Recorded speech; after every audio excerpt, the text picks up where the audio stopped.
Selamat datang Bapak dan Ibu semua. Hari ini kita akan bicara tentang sesuatu yang sangat dekat dengan kita, kulkas. Tapi bukan soal hemat listrik atau cara menata makanan.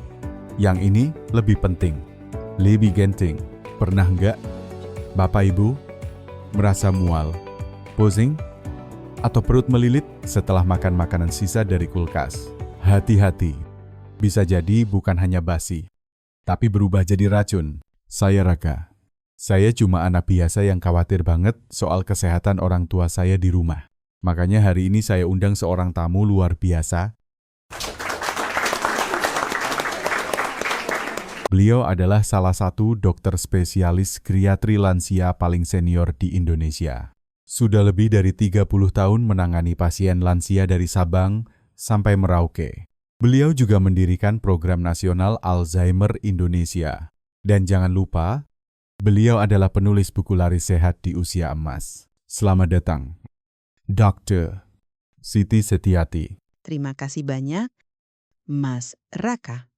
Saya senang sekali bisa hadir, karena memang misi saya sederhana, tapi mendesak menyelamatkan para orang tua dari bahaya yang sering tak disadari, termasuk dari dapur sendiri. Jeda sebentar.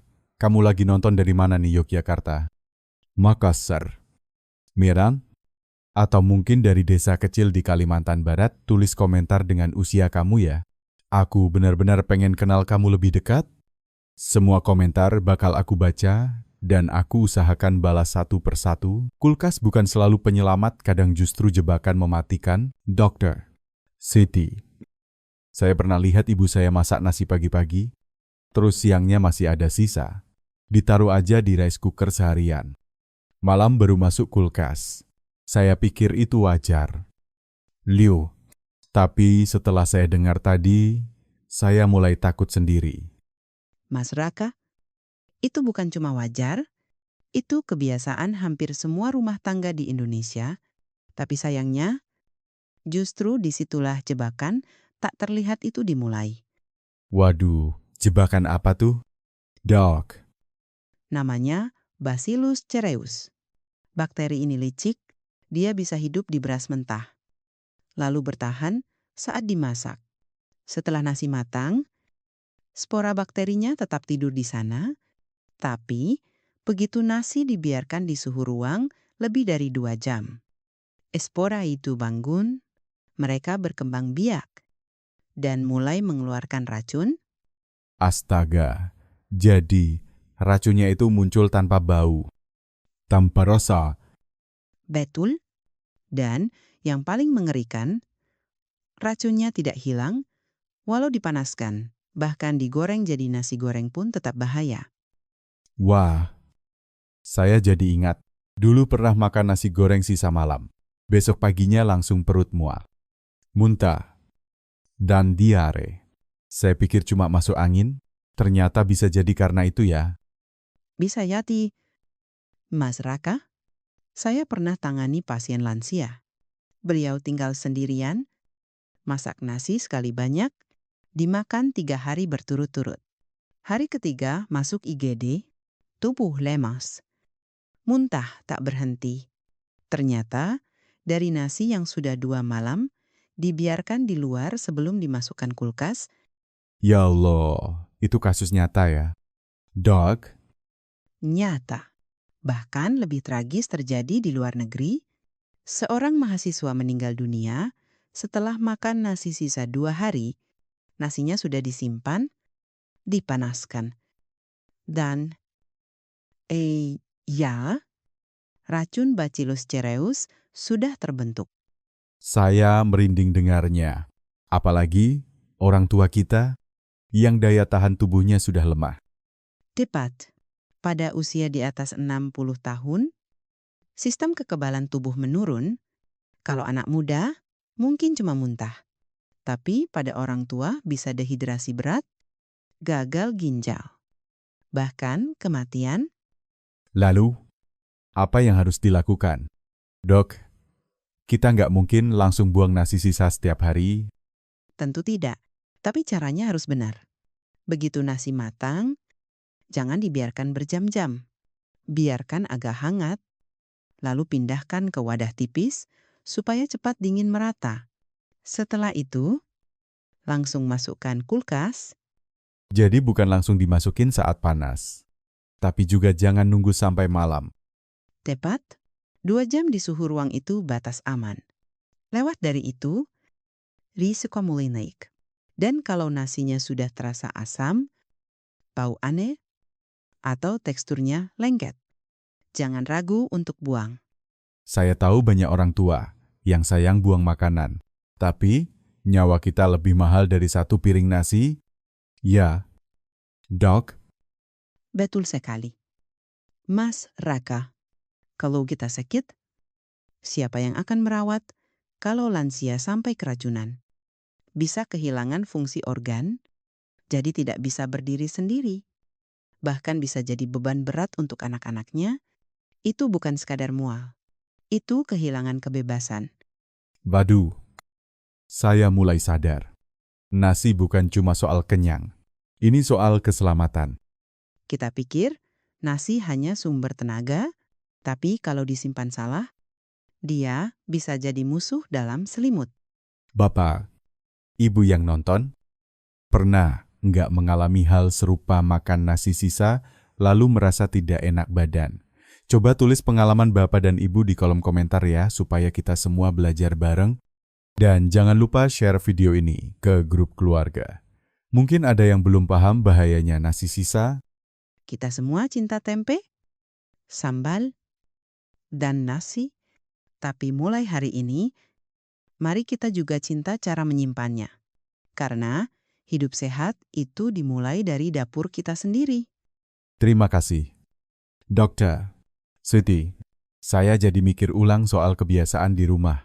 Kulkas bukan tempat penampungan. Tapi alat bantu, itu baru satu jenis makanan loh. Bapak Ibu, masih ada ikan laut, minyak bawang, bahkan tempe yang bisa berubah jadi racun kalau disimpan sembarangan. Kita akan bahas di bagian selanjutnya. Bapak Ibu di rumah, kita sudah bahas soal nasi. Tapi sekarang, kita masuk ke lauk kesukaan sejuta umat, ikan. Apalagi ikan laut. Rasanya gurih, sehat, penuh gizi. Tapi Mas Raka, ikan juga bisa menyimpan bahaya tersembunyi. Terutama ikan laut seperti tuna, kakalang, dan tenjiri. Loh, saya pikir justru ikan laut lebih bagus. Kaya omega 3, bagus untuk jantung dan otak. Memang, kalau segar dan disimpan dengan benar, tapi ada zat alami di dalam ikan laut bernama histidin. Kalau ikan mulai rusak atau sedikit busuk saja, bakteri bisa ubah histidin ini jadi histamin. Dan histamin itu bisa bikin keracunan. Seperti alergi gitu ya. Dok, Iya, mirip. Tapi gejalanya bisa lebih serius. Gatal-gatal. Wajah memerah. Jantung berdebar. Bahkan bisa sulit bernapas. Dan bahayanya, racun histamin tidak hilang meski dimasak. astaga, saya kira selama dimasak, semuanya jadi aman. Banyak yang salah paham begitu, padahal racun histamin itu tahan panas. Begitu terbentuk, walau digoreng, dibakar, atau dimasukkan kulkas, racunnya tetap ada. Saya jadi ingat, waktu liburan ke Sulawesi, saya makan cakalang rica-rica. Setelah itu, kepala saya terasa panas. Muka memerah. Saya kira karena sambalnya pedas banget. Bisa jadi bukan sambalnya, tapi ikan yang sudah mulai membusuk. Saya pernah menangani satu keluarga di Makassar. Mereka beli ikan tenggiri pagi dari pasar, lalu ditaruh di dapur sampai sore baru dimasak. Setelah makan, 2 lansia dalam keluarga itu dilarikan ke rumah sakit. Ternyata keracunan histamin. Padahal ikannya kelihatan segar. Nah, itu dia. Tampang bisa menipu, ikan yang terlihat oke. Belum tentu bebas histamin. Karena racun ini tak terlihat, Tak, beabau. Makanya kita harus benar-benar cermat dari awal. Jadi, harus bagaimana? Dok, ikan itu kan gampang rusak. Ada 4 langkah penting. 1, cek kesegaran mata ikan jernih. Insang merah cerah. Daging kenyal. Dan bau seperti laut. Bukan amis menyengat. Langsung bersihkan dan masukkan freezer. Bukan hanya kulkas atas. Kulkas biasa, suhunya sekitar 4-8 derajat Celcius, itu tidak cukup untuk menghentikan bakteri. Jangan biarkan ikan di suhu ruang lebih dari 1 jam. Kalau mau masak besoknya, cairkan di rak bawah kulkas, bukan di suhu ruang. Waduh, saya sering banget cairkan ikan di wastafel. Biar cepat. Itu yang keliru. Bakteri suka tempat lembab dan hangat. Ikan yang dicairkan di suhu ruang itu sama saja mengundang tamu tak diundang masuk dapur bakteri penghasil racun. Jadi, intinya bukan hanya soal ikan sehat atau mahal, tapi soal cara simpan yang benar. Betul, kita sering berpikir, ikan sudah digoreng kok, aman. Tapi tidak semua racun bisa dikalahkan dengan minyak panas. Bapak, Ibu, di rumah siapa yang suka masak ikan cakalang, tuna, atau tenggiri? Pernah nggak merasa gatal-gatal atau pusing setelah makan? Coba tulis ceritanya di komentar ya. Dan kalau bisa, mulai sekarang beli ikan secukupnya saja. Jangan simpan lama.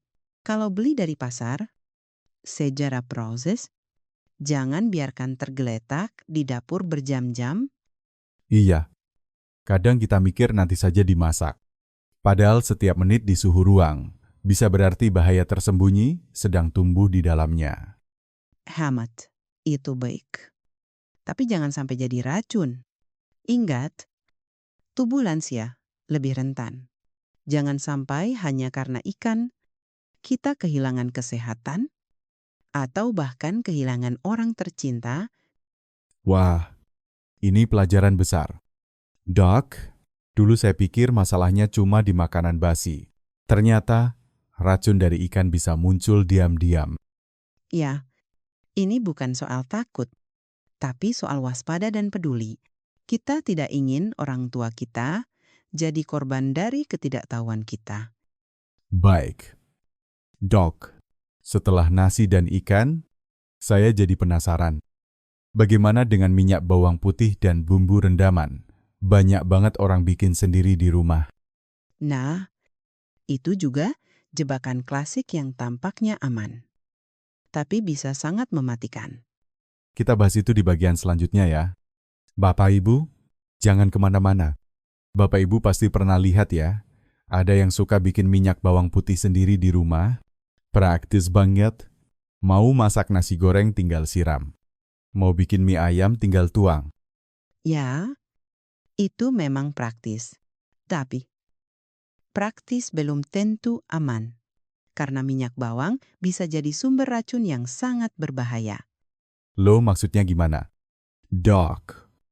Di dalam bawang putih mentah, bisa ada bakteri bernama Clostridium botulinum. Bakteri ini tidak aktif di udara terbuka, tapi minyak adalah lingkungan tanpa oksigen. Dan itu adalah kondisi yang sangat disukai bakteri ini. Wah, berarti saat bawang direndam dalam minyak, bakteri bisa berkembang. Betul. Dan yang paling menakutkan, bakteri ini menghasilkan racun saraf bernama botulinum. Racun ini bisa menyerang sistem saraf, membuat tubuh lemas, sulit bicara, bahkan bisa sampai lumpuh dan henti napas. Astaga. Kayak film horor. Dok, tapi ini nyata ya. Nyata dan bisa terjadi di dapur sendiri. Di luar negeri ada kasus, satu keluarga bikin minyak bawang putih sendiri. Ditaruh di botol, disimpan di suhu ruang selama seminggu. Waktu dipakai masak, seluruh keluarga keracunan botulisme untung cepat ditangani. Saya jadi ngeri, soalnya bau dan rasa minyak itu tetap normal. Kan, Tepat itulah bahayanya. Tidak ada tanda-tanda, tidak berubah warna, tidak asam, tidak tengik, tapi racunnya sudah aktif. waduh, ya dimulai sekarang. Kalau bikin minyak bawang harus gimana? Dok, Ada beberapa cara sederhana, tapi penting satu, simpan di kulkas. Jangan biarkan minyak bawang di suhu ruang lebih dari 2 hari. Tambahkan sedikit asam, seperti air jeruk nipis atau cuka. Ini membantu menurunkan pH, membuat bakteri tidak nyaman tumbuh. Jangan buat terlalu banyak. Lebih baik bikin sedikit, habiskan dalam beberapa hari. Simpan dalam wadah bersih dan tertutup, tapi jangan terlalu rapat. saya sering lihat di rumah teman. Mereka bikin bumbu rendaman bawang. Kebe, sedikit minyak, lalu dimasukkan ke toples. Terus ditaruh di rak dapur berminggu-minggu. Nah, itu jebakan klasik. Kombinasi bawang dan minyak dalam wadah tertutup di suhu ruang adalah mimpi indah bagi Clostridium botulinum. Saya kira itu cuma soal kesegaran rasa, ternyata soal hidup dan mati. Banyak lansia yang datang ke klinik dengan keluhan lemas mendadak, otot terasa berat, bicara kadel, kadang diduga stroke ringan, tapi ternyata keracunan dari makanan buatan sendiri. Ya Allah. Padahal, kita pikir masak sendiri itu paling aman. Betul, tapi kalau tidak tahu caranya, masak sendiri juga bisa jadi bahaya. Kita harus cerdas. Sehat bukan soal mahal, tapi soal paham. Bapak, Ibu, siapa di sini yang sering bikin minyak bawang atau sambal rendaman sendiri? Coba cek lagi sekarang juga. Jangan-jangan masih ada di rak dapur sejak minggu lalu? Jangan sayang buang. Lebih baik buang 1 botol minyak daripada kehilangan fungsi tubuh seumur hidup. Wah, jadi makin sadar. Dok, bahwa dapur kita bukan cuma tempat masak, tapi juga bisa jadi tempat bahaya kalau kita tidak teliti. Betul. Maraka, saya bilang ke semua pasien saya, kesehatan bukan hanya dari obat, tapi dari kebiasaan di dapur sendiri. Baik, jadi sekarang kita sudah bahas nasi, ikan, dan minyak bawang. Tapi saya dengar ada juga masalah dengan ikan asin dan makanan fermentasi buatan rumah. Itu kan makanan tradisional. Kita banget. Ya, dan justru karena tradisional, kita sering terlalu percaya diri. Padahal bahayanya bisa sangat besar. Wah, ini makin seru tapi juga makin ngeri. Bapak Ibu, jangan kemana-mana. Kita akan bahas itu di bagian selanjutnya. Dokter, Siti, kita masuk ke makanan yang saya yakin hampir semua orang Indonesia suka ikan asin dan hasil fermentasi rumahan.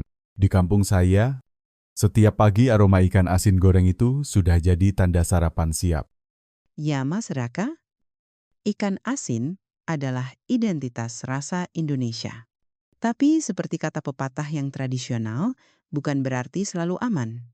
Maksudnya, Ikan asin dan makanan fermentasi itu sebenarnya mengandalkan teknik pengawetan alami seperti garam dan asam, tapi kalau prosesnya tidak tepat, justru menciptakan lingkungan tanpa oksigen yang ideal bagi Clostridium botulinum.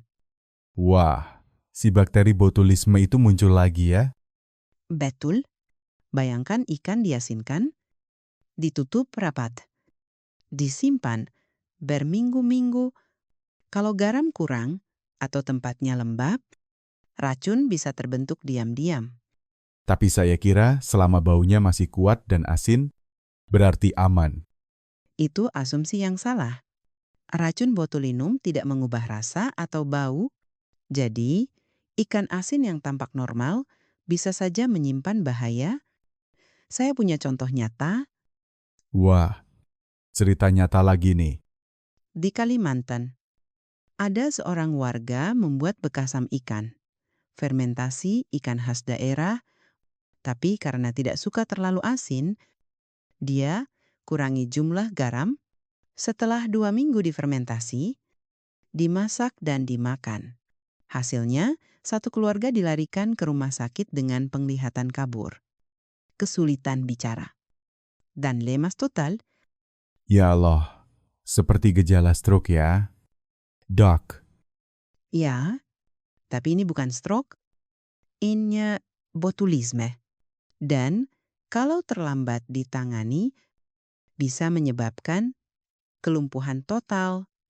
padahal bekasam itu tradisi turun-temurun. Di banyak desa masih dilakukan setiap minggu. Saya paham, tapi tradisi juga harus disesuaikan dengan pengetahuan masa kini. Kita tidak bisa asal meniru tanpa mengerti risikonya. Jadi kalau Bapak Ibu di rumah ingin buat fermentasi sendiri, apa tipsnya dok? Simpel tapi wajib bunuh. Gunakan garam yang cukup, sekitar 20-25% dari berat ikan. Simpan di tempat bersih, garing, dan tidak terlalu rapat. Jangan pakai wadah vakum untuk fermentasi rumah. Jangan simpan lebih dari 3 minggu. Dan pantau perubahan warna atau bau. Kalau ikan asin sudah lembek, kia buah-buahan, atau berlendir, buang saja. Jangan sayang buang. Ya, karena bisa jadi justru itu yang menyelamatkan kita.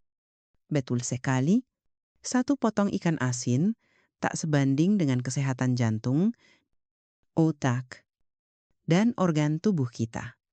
Saya jadi ingat, di warung dekat rumah sering jual ikan peda yang disimpan dalam ember tertutup, kadang lebih dari seminggu. Ngeri juga kalau mikir ulang sekarang. Apalagi kalau warung tidak punya pendingin atau tempat bersih, kadang yang murah meriah itu mahal dalam bentuk lain biaya rumah sakit. Bapak, Ibu, di rumah siapa yang masih bikin bekasam atau suka beli ikan asin dari pasar tradisional? Coba tulis pengalamannya di komentar. Pernah nggak merasa aneh setelah makan? Dan satu hal lagi, kalau mau menyimpan di kulkas, jangan tutup wadah terlalu rapat. Biarkan ada sirkulasi udara sedikit dan jangan simpan di kulkas biasa lebih dari 3 minggu. Kalau ingin lebih lama, simpan di freezer. Saya pikir kulkas bisa menyelamatkan segalanya. Ternyata, kalau makanan sudah salah dari awal, kulkas pun tidak bisa menolong. Kulkas bukan penyihir. Dia hanya memperlambat pembusukan. Tapi, kalau racun sudah terbentuk, kulkas tidak bisa membatalkan bencana. Wah, saya makin sadar. Dapur itu bisa jadi tempat cinta, tapi juga bisa jadi tempat bencana kalau kita tidak tahu ilmunya. Betul Mas Raka. Dan cinta kepada keluarga dimulai dari menyajikan makanan yang aman, bukan hanya enak. Nah, berikutnya kita akan bahas makanan yang sangat kita banggakan, tempe dan oncom, tapi ternyata bisa jadi sumber racun juga. Bisa. Dan justru karena kita terlalu percaya tempe, kita sering lengah. Kita bahas di bagian selanjutnya ya. Bapak Ibu, jangan kemana-mana. Dokter, Siti, saya nggak nyangka tempe juga bisa jadi racun. Bukannya tempe itu makanan paling sehat dan aman. Betul, Mas Raka. Tempe adalah makanan super Indonesia. Murah, kaya protein, ramah lingkungan, tapi semua itu hanya berlaku jika tempe masih dalam kondisi baik. Jadi, kalau sudah lama disimpan, bahayanya apa? Tempe dan oncom dibuat dengan jamur baik, seperti Rhizopus oligosporus untuk tempe dan Neurospora untuk oncom. Tapi kalau disimpan terlalu lama, terutama di kulkas yang lembab, jamur liar bisa tumbuh menggantikan. Waduh, jamur yang beda ya? Iya, Dan jamur liar ini bisa menghasilkan mikotoksin, racun yang menyerang hati, yenyal. Dan bahkan sistem saraf, mikotoksin ini tidak bisa hilang walau dimasak. Jadi digoreng pun racunnya tetap ada. Tetap ada, dan itu yang membuatnya sangat berbahaya. Apalagi bagi lansia. Saya pernah menangani kasus di Jawa Barat. Sekelompok anak sekolah makan gorengan tempe dari warung, beberapa jam, kemudian mual, muntah, dan pusing. Setelah diperiksa, ternyata tempenya sudah disimpan 2 minggu. Hanya dimasukkan kulkas. Lalu digoreng. Ya Allah, 2 minggu. Tapi kelihatannya masih utuh ya. Iya, tapi jika sudah ada tanda-tanda seperti warna tempe berubah ke abu-abuan atau kehijauan, muncul lapisan bulu putih tebal, bau menyengat atau asam, itu sudah bukan tempe sehat lagi. Itu potensi rakin. Banyak orang mungkin ragu buang tempe. Apalagi kalau masih bisa digoreng, dipotong kecil, dikasih sambal. Masalahnya bukan pada rasa, tubuh kita tidak punya alat pendeteksi mikotoksin. Jadi, walau kelihatannya enak, sekali tertelan bisa berdampak hari-hari. Kemudian, Aduh, saya jadi khawatir ibu saya di rumah. Kadang beliau simpan tempe sampai seminggu, katanya biar hemat. banyak lansia begitu. Mas Raka. Tapi, kebiasaan hemat yang salah arah bisa menghancurkan kesehatan daripada hemat Rp5.000. Lalu, keluar biaya rumah sakit jutaan, lebih baik beli tempe baru setiap 2 sampai 3 hari. Jadi, solusinya apa? Doc, Periksa tempe sebelum dimasak, jika warna, tekstur, atau baunya aneh. Jangan ragu buang. Jika ingin simpan lebih dari 3 hari, potong-potong keju, bungkus rapat, dan simpan di freezer. Bukan kulkas biasa. Jangan simpan tempe dalam plastik tertutup rapat di suhu ruang. Itu mempercepat pertumbuhan jamur liar. jadi freezer lagi ya jawabannya? Iya, freezer adalah sekutu terbaik kita dalam menjaga makanan tetap aman. Bapak Ibu di rumah, siapa yang suka beli tempe dari pasar dan simpan seminggu? Yuk mulai ubah kebiasaan. Jangan anggap remeh bulu putih di tempe. Itu bisa jadi pertanda bahaya. Dan jangan pikir, kuma tempe itu murah. Iya, tapi mikotoksin di dalamnya bisa mahal harganya bagi tubuh. Waduh, Doc, kita pikir selama ini tempe itu aman selamanya. Ternyata nggak juga ya. Tidak ada makanan yang aman kalau cara menyimpan dan mengolahnya salah. Termasuk makanan kebanggaan kita sendiri. Baik, setelah tempe, masih ada satu bahan lagi yang juga sering saya temui di dapur kentang dan singkong. Tapi itu kan cuma karbohidrat. Kok bisa beracun? Nah, itu yang akan kita bahas selanjutnya. Mas Raka. Karena racun itu kadang tersembunyi dalam yang tampak paling polos. Wah, makin penasaran nih. Bapak Ibu, tetap di sini ya. Kita lanjut ke bagian terakhir setelah ini. Dokter, Siti, sekarang kita sampai ke 2 bahan yang, jujur saja, saya anggap paling aman kentang dan singkong. Itu kan cuma pengganti nasi. Banyak yang berpikir begitu, tapi justru karena terlihat biasa, bahayanya sering tersembunyi dan terabaikan. Kita mulai dari kentang dulu ya. Dok, katanya kalau kentang disimpan di kulkas, bisa jadi beracun. Betul, kentang punya kandungan pati yang tinggi. Saat disimpan di suhu dingin seperti kulkas, pati ini berubah jadi gula. Nah, saat kentang itu digoreng atau dipanggang di suhu tinggi, gula bereaksi dengan asam amino membentuk akrilamida, Akrilamida itu rakunja. bukan racun instan, tapi senyawa kimia yang bisa memicu gangguan saraf dan kanker jika dikonsumsi terlalu sering dalam jangka panjang. Wah, saya sering banget beli kentang goreng beku. Lalu digoreng, itu termasuk berisiko. Ya, apalagi kalau sebelumnya kentang itu sudah lama disimpan di kulkas. Maka saya sarankan satu, jangan simpan kentang di kulkas. Simpan di tempat kering. Sejuk dan gelap, seperti ember tertutup di dapur. Kalau sudah bertunas, kulit kehijauan, atau terasa pahit, jangan dimakan. Itu tanda ada senyawa solanin yang juga beracun.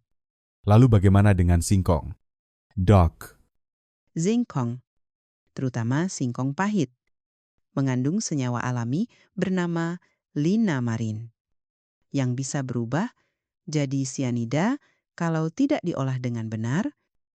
sianida yang dipakai di film kriminal itu. Iya, Mas Raka, tapi ini bukan film. Ini dapur kita sendiri. Di Nusa Tenggara Timur, ada kasus satu keluarga keracunan singkong pahit. Mereka kumarebus sebentar, langsung dimakan. Hasilnya, 2 lansia kehilangan kesadaran. Ya Allah, itu karena salah cara mengolah ya. Betul. Kalau mau amanun, rendam singkong pahit minimal 4-6 jam. Ganti air rendaman beberapa kali. Rebus sampai benar-benar matang. Jangan hanya cukup empuk. Jadi bukan hanya soal rasa enak atau empuk, tapi soal membunuh racunnya ya. Tepat. Dan jangan simpan singkong mentah terlalu lama di kulkas. Karena itu bisa mempercepat pembusukan dan meningkatkan risiko racun. Saya jadi sadar, dapur kita penuh kemungkinan, penuh cinta, tapi juga penuh tantangan. Dapur adalah jantung rumah. Tapi kalau jantung itu tidak dirawat dengan pengetahuan, ia bisa membuat seluruh tubuh sakit. Bapak Ibu, kita sudah belajar banyak hari ini, tapi kalau boleh saya simpulkan, satu kata kunci dari semua ini adalah kesadaran. Ya, dan kesadaran itu harus dimulai sekarang. Jangan tunggu sampai sakit dulu baru berubah. Ubah cara simpan, cara masak, dan cara lihat makanan. Terima kasih banyak, Dr. Siti. Bapak Ibu, beliau bukan hanya dokter, tapi penjaga gerbang kesehatan orang tua Indonesia.